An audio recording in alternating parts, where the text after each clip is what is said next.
चलो अब हम लोग देखते हैं अभी तक इम्पोर्टेंट क्वेश्चन में हम लोग क्या क्या देख लिए हैं। तो principle and operation of single phase transformer ये देख चुके हैं, ठीक ना। इसमें हम लोग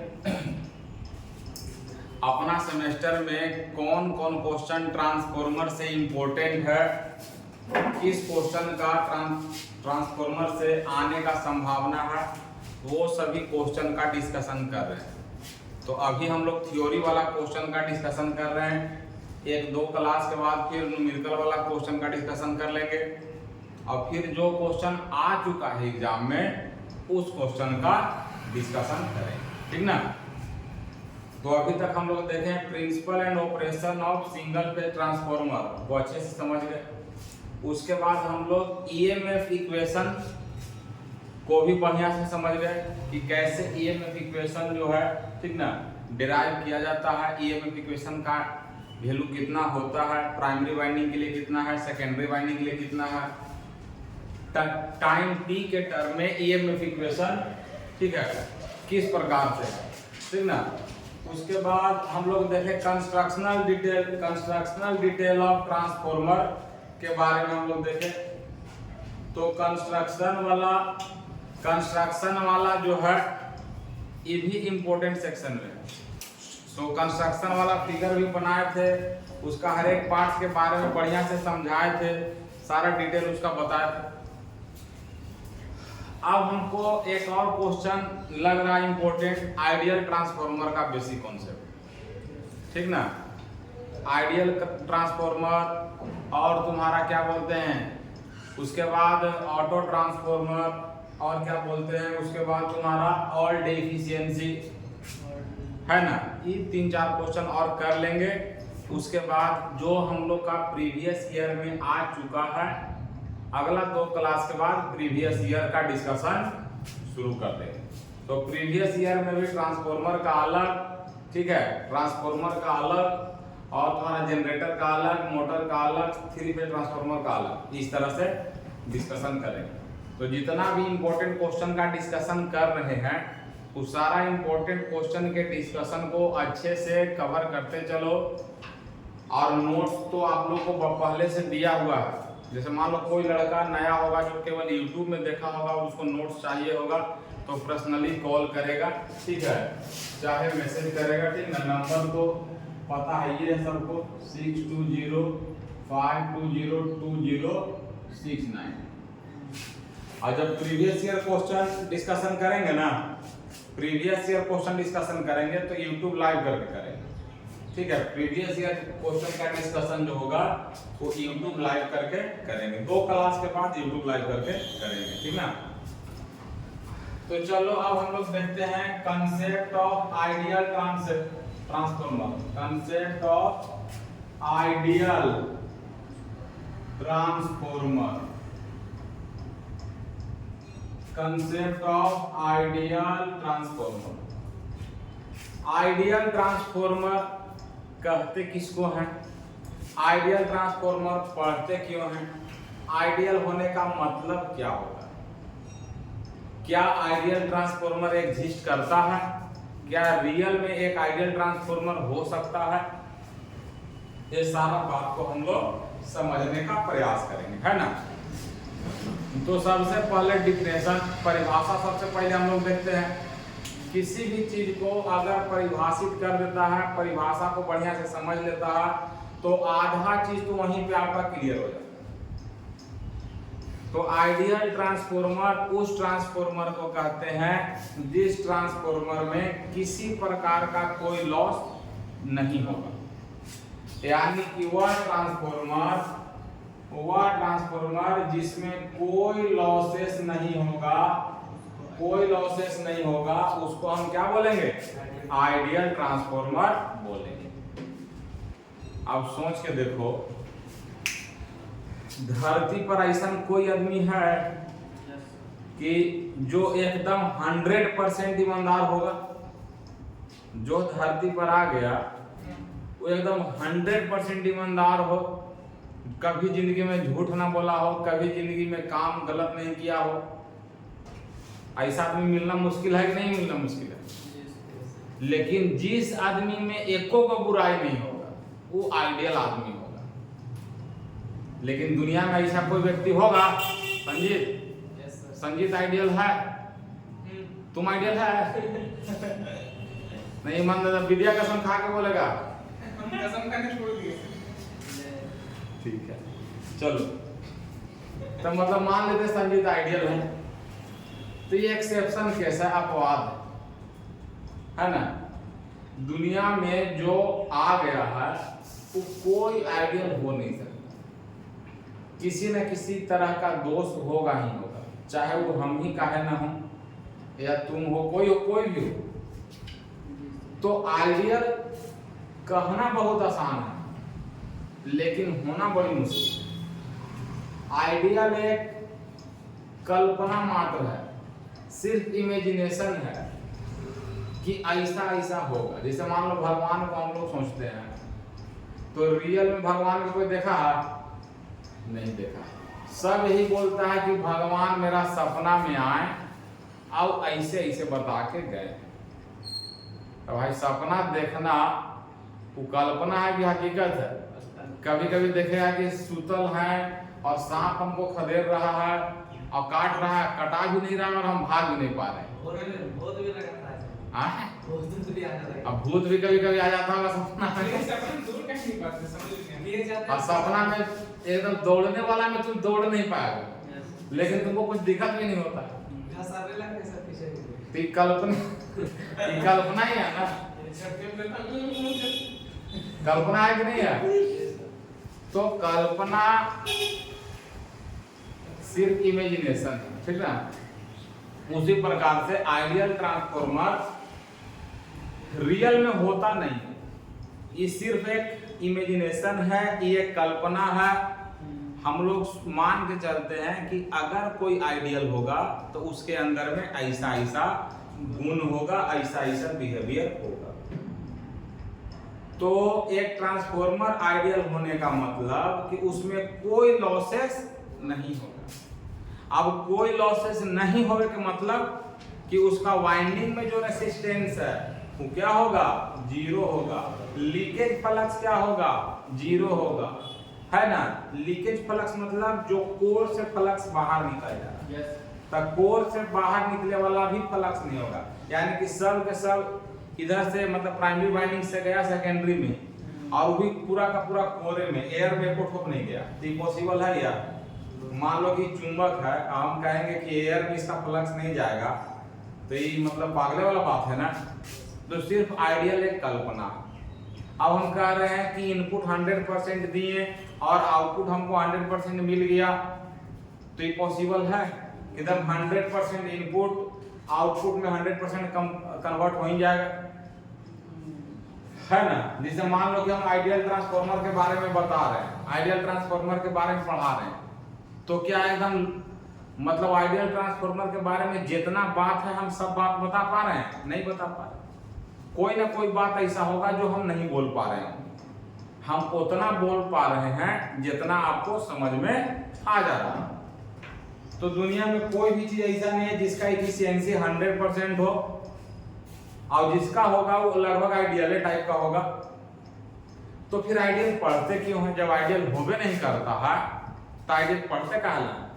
तो आइडियल पढ़ते इसलिए हैं क्योंकि अगर आइडियल का हमको कंडीशन मालूम रहेगा कि ऐसा ऐसा होगा तो इतना बढ़िया होगा, तो जो हम प्रैक्टिकल वाला बनाएंगे वो बनाते बनाते बनाते किसके जैसे बनाने का प्रयास करेंगे? आइडियल।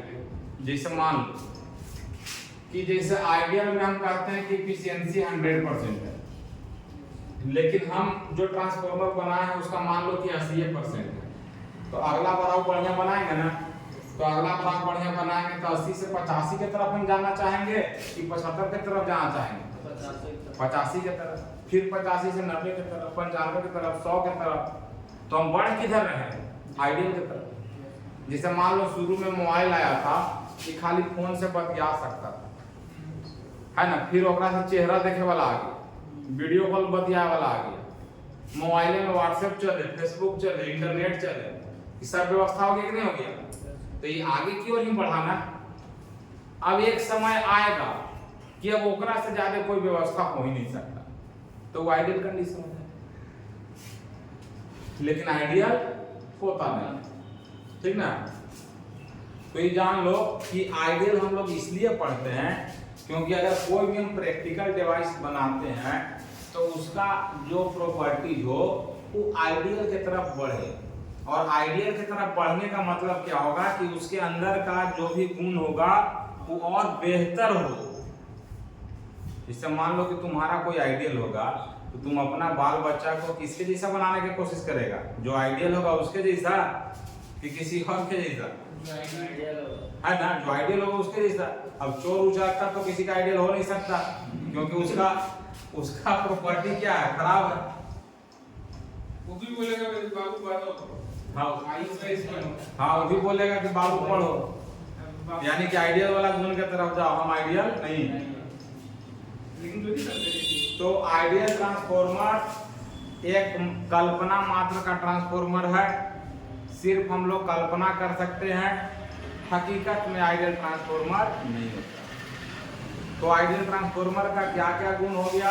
आइडियल ट्रांसफॉर्मर उस ट्रांसफॉर्मर को कहेंगे जिसमें लॉसेस जीरो हो, मतलब कोर लॉस भी जीरो हो और वाइंडिंग लॉस भी जीरो हो। वाइंडिंग लॉस जीरो होने का मतलब वाइंडिंग में रेजिस्टेंस नहीं होगा, और रेजिस्टेंस नहीं होगा का मतलब कि एकरा में कितनो करंट जा रहा है ई गरमा ही नहीं रहा। तो दुनिया में ऐसा कोई तार है जेकरा में करंट जाए और वो गरमाए नहीं? पॉसिबल नहीं है, कुछ न कुछ होगा ही। तो अब लॉसेस नहीं हो इसका मतलब एफिशिएंसी 100% हो, लीकेज फ्लक्स नहीं है इसका मतलब लीकेज रिएक्टेंस नहीं है, और परमियाबिलिटी बहुत हाई है। बहुत हाई कहे के मतलब इन्फिनिटी। परमियाबिलिटी क्या हो? इनफाइनाइट हो। और परमियाबिलिटी इनफाइनाइट हो इसका मतलब रिलक्टेंस क्या हो? जीरो। तो जितना बात घुरा फिरा के हम बोल रहे हैं सब आइडियल ट्रांसफॉर्मर का क्या बोल रहे हैं? प्रॉपर्टीज के बारे में बोल रहे हैं। और नोट्स में बहुत अच्छा तरीके से सारा पॉइंट को लिख दिया गया। क्वेश्चन दे देगा what is ideal transformer, explain briefly, 8 number में दे दिया, 4 नंबर में दे दिया। तो इस चीज को आप लोग को एक्सप्लेन करना होगा, ठीक ना।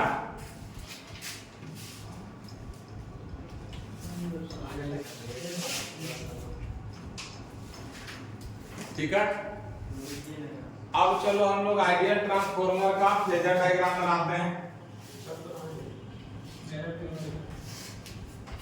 आइडियल ट्रांसफॉर्मर का फेजर डायग्राम बनाते हैं।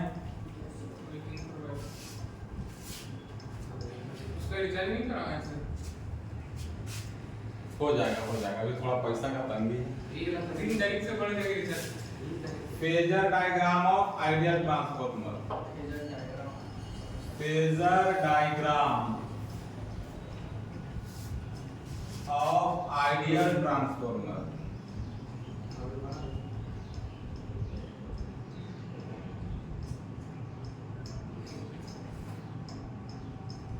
Phasor diagram of ideal transformer है ना। तो जैसे मान लो कि तुम्हारा ये आइडियल ट्रांसफॉर्मर है, ये हो गया आइडियल ट्रांसफॉर्मर, और ये हो गया प्राइमरी वाइंडिंग हो गया मान लो, और ये हो गया सेकेंडरी वाइंडिंग। ये सप्लाई वोल्टेज V1 दिए, यहाँ पर वोल्टेज E1 पैदा हुआ, यहाँ वोल्टेज E2 पैदा हुआ, है ना। ठीक है, तो इसका अगर हमको फेजर डायग्राम बनाना है, और यहाँ करंट तुम्हारा मान लो I1 है, और यहाँ करंट हम नहीं लगा रहे हैं क्योंकि यहाँ पे लोड नहीं लगा रहे हैं, क्योंकि आइडियल ट्रांसफॉर्मर है तो आइडियल ट्रांसफॉर्मर पे लोड नहीं लगेगा, क्योंकि प्रैक्टिकली एग्जिस्ट नहीं कर रहा, ये तो एक कल्पना मात्र है। तो लोड कहाँ लगेगा? प्रैक्टिकल ट्रांसफॉर्मर में। तो इसलिए एक पर लोड नहीं लगा रहे हैं, और लोड नहीं लगा रहे हैं तो इसका जो करंट होगा I2 उसका वैल्यू कितना होगा? 0 होगा, है ना। अब हमको फेजर डायग्राम बनाना है। तो फेजर डायग्राम को ही हम लोग क्या बोलते हैं, वेक्टर डायग्राम बोलते हैं। फेजर डायग्राम को ही फेजर डायग्राम को ही हम लोग वेक्टर डायग्राम बोलते हैं। तो फेजर डायग्राम यहाँ पर हम लोग बनाते हैं, ठीक ना। तो याद करो कि फेजर डायग्राम किसका बनाया जाता है, बताए थे। फेजर डायग्राम एसी क्वांटिटी में सेम फ्रीक्वेंसी वाले कंपोनेंट का बनाया जाता है। तो सेम फ्रीक्वेंसी वाला यहाँ पर जितना वोल्टेज जितना करंट होगा सब सेम फ्रीक्वेंसी का होगा, और जो फ्लक्स होगा वो भी क्या होगा, सेम फ्रीक्वेंसी। पावर का फेजर डायग्राम हम लोग कभी नहीं बनाते, क्योंकि पावर का फ्रीक्वेंसी वोल्टेज और करंट के फ्रीक्वेंसी से क्या होता है, दुगना होता है। इसीलिए पावर का कहीं भी फेजर डायग्राम नहीं बनता, ठीक ना। तो यहाँ पे हम लोग जो फेजर डायग्राम बनाएंगे, तो याद करो कि हम सबसे पहले बोले थे तुम लोग को, सबसे पहले तुम लोग को बोले थे कि पहले हम लोग फ्लक्स को रेफरेंस लेंगे। सबसे पहले हम लोग किसको रेफरेंस लेंगे, फ्लक्स को रेफरेंस लेंगे। अब हम लोग जितना वोल्टेज और जितना करंट यहाँ पर दिख रहा है सबको बना देना। तो बोलो कि E1 कहाँ होगा और E2 कहाँ होगा। तो फ्लक्स से E1 और E2 90 डिग्री से क्या करता है, लैग करता है। कि कहाँ से पता चला, कैसे पता चला हमको कि E1 और E2 फाई से 90 डिग्री से लैग करेगा। तो EMF इक्वेशन से, EMF इक्वेशन में देखेगा कि ओमेगा टी माइनस 90 डिग्री आता है, और 90 डिग्री फ्लक्स से 90 डिग्री आने का मतलब हुआ कि 90 डिग्री से लैग करेगा, फ्लक्स से लैग करेगा। तो जो EMF इक्वेशन दिखा है वहां पे देखिएगा। तो E1 मान लो एकरे पर आ गया और E2 भी मान लो एकरे पर आ गया, क्योंकि 90 डिग्री तो यहीं पर ही आएगा ना यार, 90 डिग्री यहीं पर आएगा कि नहीं आएगा। तो 90 डिग्री यहीं पर आएगा, ठीक है। अब देखो V1 जो है ना, V1 जो है E1 और E2 से क्या होगा, 180 डिग्री होगा, 180 डिग्री होगा। क्यों, क्योंकि effect opposite the cause. Lenz law यहाँ पर लगता है ना, ट्रांसफॉर्मर में स्टैटिक इंडक्शन में लेंज का नियम लगता है कि नहीं लगता। तो लेंज का नियम कहता है कि जो प्रभाव होता है वो कारण का विरोध करता है। इफेक्ट अपोजिट द कॉज, इसका मतलब ये हुआ कि प्रभाव कारण का विरोध करेगा। तो प्रभाव E1 E2 हुआ, मतलब जो पैदा हुआ वो प्रभाव है, और ये किसके कारण पैदा हुआ, तो V1 के कारण। तो अगर ये दोनों इधर है तो ये जस्ट क्या होगा, अपोजिट होगा। क्या होगा, जस्ट अपोजिट होगा। बात समझ में आ रहा है ना, ठीक है। तो चलो इस तरीके से भी समझ गए हम लोग।